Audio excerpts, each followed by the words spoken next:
Uskup Agung Jakarta Ignatius Kardinal Suharyo turut menyoroti praktik korupsi yang kian menjadi di Indonesia. Hal itu disampaikannya saat menjawab pertanyaan mengenai praktik korupsi yang kian marak dan ditetapkannya Sekjen PDIP Hasto Kristianto sebagai tersangka oleh KPK.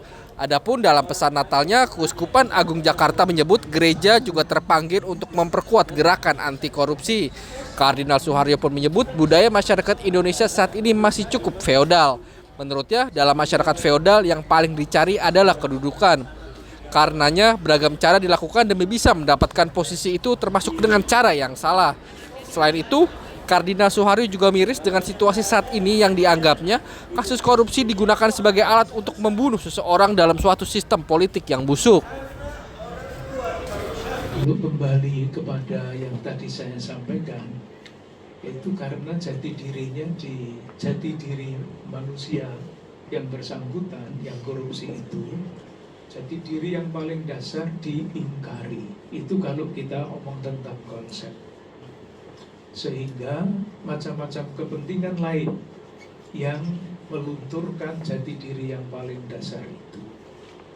Nah, kalau kita melihatnya secara konkret, saya kira korupsi itu suatu realitas yang sangat-sangat kompleks. Sangat-sangat kompleks. Saya ambilkan satu contoh ya Mas ya, soal budaya.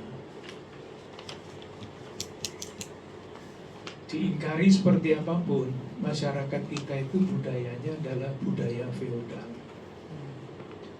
Tidak bisa disangkal.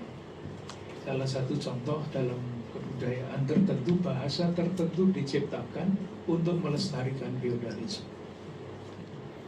Nah, ketika seorang hidup sadar atau tidak sadar di dalam situasi feodal, dia akan berpikir mengenai gengsi, mengenai kedudukan. Di dalam masyarakat feodal, yang paling dicari-cari adalah kedudukan. Status itu, status sosial, gengsi, dan sebagainya. Nah, kalau sudah orientasi hidupnya seperti itu tanpa disadari, maka segala macam cara mau dicari untuk mencapai yang dicari itu, entah itu kekuasaan, entah itu namanya gengsi, dan itu semua butuh uang. Jadilah korupsi. Satu. Yang kedua tentu saja adalah sistem tata kelola negara ini. Kita semua mendengar akhir-akhir ini korupsi itu malah dijadikan alat ya untuk membunuh, dalam tanda petik ya, untuk mematikan orang, untuk menjegal orang. Korupsi dibiarkan supaya nanti pada waktunya bisa digunakan untuk kepentingan tertentu. Nah, itu kan politik yang busuk sebetulnya. Dan segala macam cara. Download Tribun X sekarang, menghadirkan lokal menjadi Indonesia.